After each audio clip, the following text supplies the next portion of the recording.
While the media paints these anti-ICE rallies as peaceful vigils, the reality on the ground in Minnesota and LA is a coordinated effort to paralyze cities.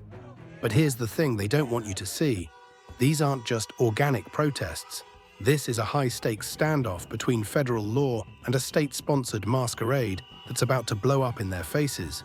It all started on January 8th. ICE agent Jonathan Ross fired on 37-year-old Renee Good. The mob calls it a blackout bloodbath, but the feds call it self-defense. And here's where the reverse psychology kicks in. The very people screaming for the agent's head are the ones protected by a 2020 law signed by none other than Governor Tim Walz. The law is clear. If a vehicle threatens an officer, they don't have to wait to be hit. They can shoot. The irony? The left's own legislation is now the very thing justifying the actions of the agents they hate. But why are there 2,000 DHS agents in the Twin Cities? It's not just about one shooting, it's about the Quality Leering Center, a daycare that raked in nearly $2 million in taxpayer money while sitting empty. It was a ghost facility, a front. The Trump administration just froze the pipes on $9 billion of social services funding because Minnesota turned into an ATM for fraudsters. While Mayor Jacob Frey calls the protesters peaceful, the feds are finding receipts for systemic fraud in immigrant-heavy enclaves that would make your head spin. Watch this footage from St. Cloud. Federal agents, severely outnumbered, surrounded by a mob in the second-largest Somali community in the state. HSI are officers. They are agents of law enforcement.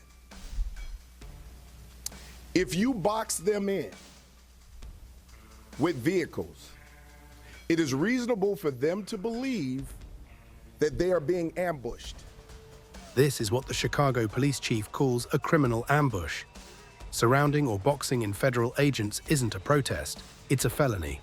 In LA, the mob tried to charge a federal building, pushing toward the entrance like they owned the place. But notice how fast they run the moment things get real? It's a pack of rodents scattering the second they hear a warning shot. They want the revolution as long as there are no consequences.